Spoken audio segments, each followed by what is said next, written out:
वो एक अच्छे आदमी थे।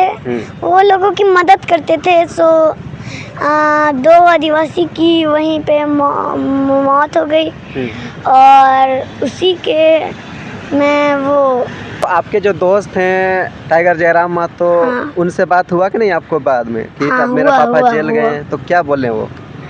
बोले कि निकालेंगे। बोले कि आपका दोस्त बोले कि आपका पापा को निकालेंगे। हाँ। झारखंड में माहौल ऐसा है कि अगर कहीं पे अन्याय हो रहा है, कहीं पे भ्रष्टाचार हो रहा है, किसी पे कोई शोषण कर रहा है या पे कहीं और कोई मजबूरी में फंसा हुआ है, अगर वहाँ पे कोई जाता है उसके रक्षा के लिए या उसको सही सुझाव देने के लिए या फिर कुछ आंदोलन करने के लिए, तो कहीं ना कहीं उसको पकड़ के जेल में डाल दिया जा रहा है या तो उसमें किसी तरीका का लाठीचार्ज करके उस आंदोलन को वहाँ से बंद किया जा रहा है। अभी आप हाल ही में देखे होंगे कल जेटेट का जो आंदोलन था, जहाँ पे आंसू का एक छात्र नेता है बबलू महतो, जिनको पुलिस के द्वारा जो है कि लाठीचार्ज करके वहीं पे उसको सुता दिया जाता है। आप देखे होंगे कि उनका माथा से खून भी निकल रहा था। मैं आपको बताते चलूँ कि ऐसा ही मामला एक और है जो कि जेल कैम्प का फायर ब्रांड नेता संतोष महतो का। ये कोई नाम का मोहताज नहीं है, लेकिन आप देखे होंगे कि कुछ ही दिन पहले वो जेल गए हैं।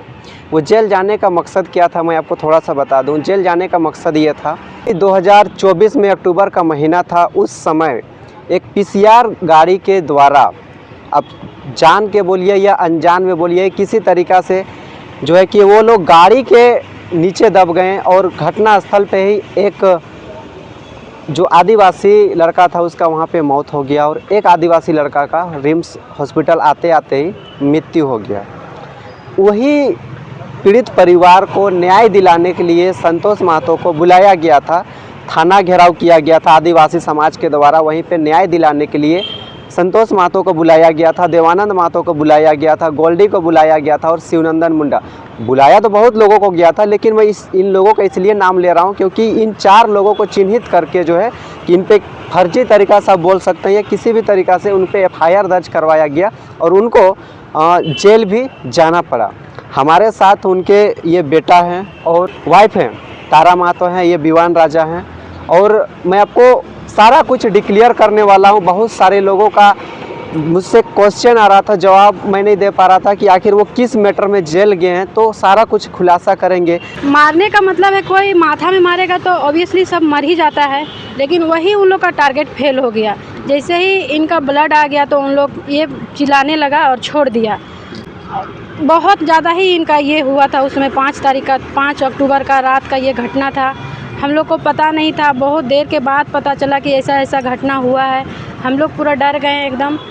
उसके बाद देखिए घटना हो जाता है 5 तारीख को, इनका सर भी फूटता है, हर वो चीज़ हो जाता है। उसके बाद उल्टा यही लोग पे FIR हो जाता है। मतलब आपके अनुसार जो है कि वहाँ पे और भी नेता लोग थे, लेकिन इन 4 लोगों पे ही टारगेट किया गया और ख़ास करके संतोष महतो पे लाठीचार्ज हुआ।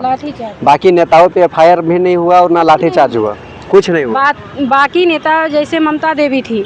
अच्छा, ममता देवी भी थी। ममता देवी भी थी, विनोद किस्कू थे, फिर CP चौधरी भी गए थे।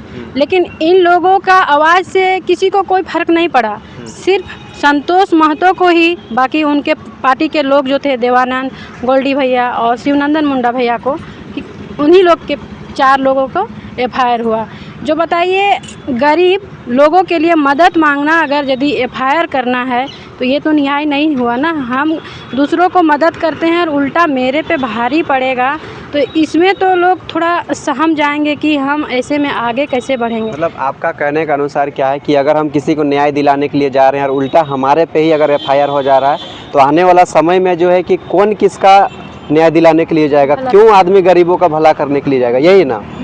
तारा जी, आपसे क्वेश्चन रहेगा कि अभी वो जेल गए तो सारा कुछ खुलासा हुआ, ठीक है, इतना दिन पहले ये मामला दबा हुआ क्यों था? क्योंकि 1.5 साल से ज़्यादा हो गया, 1.5 साल बाद क्यों जाना पड़ा इन लोगों को जेल? ये हमको लग रहा है ये साजिश होगा, क्योंकि ये कुछ ज़्यादा ही चर्चित चेहरा है पूरा झारखंड का। हमको ये नहीं कि सिर्फ रामगढ़ का ही संतोष महतो चर्चित चेहरा है, पूरा झारखंड का ऐसा एक व्यक्ति है संतोष महतो, जो इनका हर बातों पे दम है। सिर्फ एक आवाज़ नहीं, कोई भी मुद्दा को वो उठाते हैं तो उसको एकदम अंतिम छोर तक ले जाते हैं। कोई भी काम हो उसको एकदम शुरू से जड़ तक ले जाते हैं, एकदम ऊपर तक ले जाते हैं कि उसको जब तक ख़त्म नहीं होता है तब तक नहीं छोड़ते हैं। चाहे न्याय के मामले में हो, चाहे कोई भी मामले में हो, हर व्यक्ति के साथ ही, छोटा हो बड़ा हो, हर किसी के साथ में ही खड़ा रहते हैं, चाहे रात हो चाहे तारा जी, आपसे क्वेश्चन रहेगा कि घर में आप लोग का छोटा बच्चा है, तो छोटा बच्चा का आदत होता है कि जब पापा घर में आते हैं, कहीं से बाहर से काम करके आते हैं, तो कुछ ला देते हैं, साथ ही उनसे प्यार मोहब्बत होती है, मतलब बातें चीतें होती है, अच्छा से खेलना कूदना होता है घर में। तो अभी जो ये छोटा बच्चा है, लगभग 3-4 साल 5 साल का बीच का लड़का है, तो क्या अभी जो ये बाबू है, क्या पापा को नहीं खोजते हैं? खोजता है, एनी टाइम खोजता है। आज सुबह ही स्कूल जा रहा था तो रोने लगा, बोल रहा है मुझे तो पापा के साथ स्कूल जाना है। कल रात से ये पूरा खोज रहा था कि पापा बोले थे मम्मा कि मैं आ जाऊंगा, अभी तक आए नहीं हैं पापा। तब हम बोले बाबू टाइम लगता है, कोई भी चीज़ का प्रोसेस होने में टाइम लगता है, अभी तुरंत कैसे आ जाएंगे, लेकिन कोशिश में लगे हुए हैं कि जल्दी से जल्दी तुम्हारे पापा घर आ जाएं। रोता है लेकिन समझाते हैं इसको कि तुम्हारे पापा अच्छे कामों के लिए गए हैं, कोई गलत कामों के लिए वो जेल नहीं गए हैं। अगर ऐसा आवाज़ उठाना पड़ेगा तो तुमको साथ देना होगा बेटा, क्योंकि वो तुम्हारे पापा एक अच्छे कामों के लिए गए हैं। तभी बोलता है ठीक है, मैं भी करूँगा उनका समर्थन। तो आने वाला समय में जब संतोष महतो जेल से बाहर निकलेंगे, तो क्या आप उनको फिर से सपोर्ट करेंगे या फिर से बोलेंगे राजनीतिक में जाना, लोगों को सहायता करना, या फिर कहीं और दूसरा कार्य में करने बोलेंगे, या बोलेंगे घर में रह के कुछ करिए? नहीं, उनका यही है कि हम लोगों को मदद करें। राजनीति सिर्फ ये नहीं कि हम घर पूरा परिवार उनका झारखंड है, सिर्फ विवान और उनका फैमिली ही परिवार नहीं है, पूरा झारखंड का लोग, रामगढ़ का लोग, रामगढ़ का जनता, हर एक व्यक्ति उनका अपना आदमी है। तो राजनीति से तो हम उनको दूर नहीं कर सकते हैं ना, क्योंकि उनका वो लक्ष्य है कि हम हर लोगों को हर वो मुकाम में पहुँचाएं जहाँ उन लोग को होना चाहिए। जेलकेम पार्टी में वो काफ़ी सक्रियता से काम किए। अभी कुछ टाइम पहले इलेक्शन भी था, तो चुनाव में प्रचार प्रसार में भी गए। अच्छा, मतलब देखा जाए तो कैंडिडेट में भी बोला जा रहा था कि वहाँ पे संतोष महतो ही चुने थे।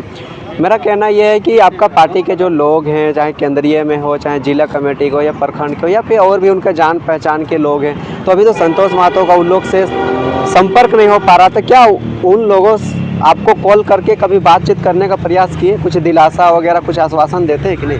हाँ, उन लोग बहुत ऐसे लोग फ़ोन किए, बोले भाभी टेंशन लेने का ज़रूरत नहीं है, हम लोग सब साथ में हैं, आपके साथ भी है। भैया को तो हम लोग ज़्यादा दिन रहने नहीं देंगे, जितना जल्दी हो सके हम लोग उनको निकालने का कोशिश में लगे हुए हैं और जल्दी ही हम सबों के बीच में होंगे। तो आपको कुछ पता है कि वो निकलेंगे कब? वो तो हमको आइडिया नहीं है, अभी हमको लग रहा है टाइम लगेगा, अभी बेल फाइल नहीं हुआ है। तो अभी आप देख रहे थे संतोष महतो के धर्मपत्नी थी हमारे साथ में, और ये उनका बेटा है। मैं आपको आगे की अपडेट बता दे रहा हूँ कि संतोष महतो का जो एडवोकेट है, जो लीगल डॉक्यूमेंट्स को देख रहा, जो उनका केस लड़ रहा है, उनसे मिलवाऊंगा और जानेंगे कि आखिर कब तक संतोष महतो जेल में रहेंगे और उनके टीम कब तक जेल में रहेंगे और कब बाहर निकलेंगे। बाकी अपडेट के लिए हमारे साथ बने रहें। जय हिंद, जय झारखंड।